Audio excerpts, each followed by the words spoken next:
पेडगावात जलजीवन मिशनची दुरावस्था, कोट्यावधीची कामे अर्धवट, 2 विहिरी, 2 बोअर, 2 पाईपलाईन असूनही पाणीपुरवठा ठप्प. वाशिम जिल्हा प्रतिनिधी विश्वास कुटे.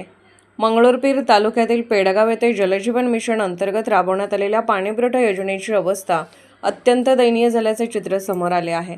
शासनाच्या या महत्त्वाकांक्षी योजनेअंतर्गत गावात 2 विहिरी, 2 बोरवेल, पाण्याची उंच टाकी तसेच संपूर्ण गावभर पाईपलाईनचे जाळे उभारण्यात आले आहे. मात्र इतकी सर्व कामे पूर्ण झाल्याचे दाखवूनही प्रत्यक्षात ग्रामस्थांना आजतागायत एक थेंबही पाणी मिळालेले नाही. गावातील पाण्याची टाकी सध्या केवळ शोभेची वस्तू ठरत असून नागरिकांमध्ये संतापाची लाट उसळली आहे.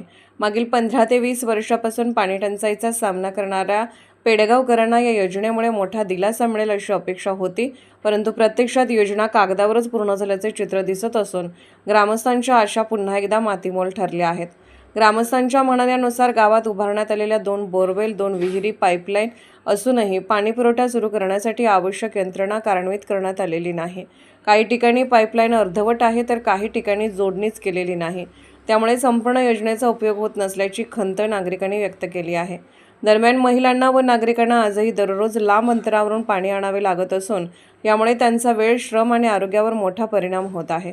उन्हाळ्याच्या पार्श्वभूमीवर ही समस्या अधिकच तीव्र झाली असून लहान मुलांपासून वृद्धांपर्यंत सर्वांनाच याचा त्रास सहन करावा लागत आहे.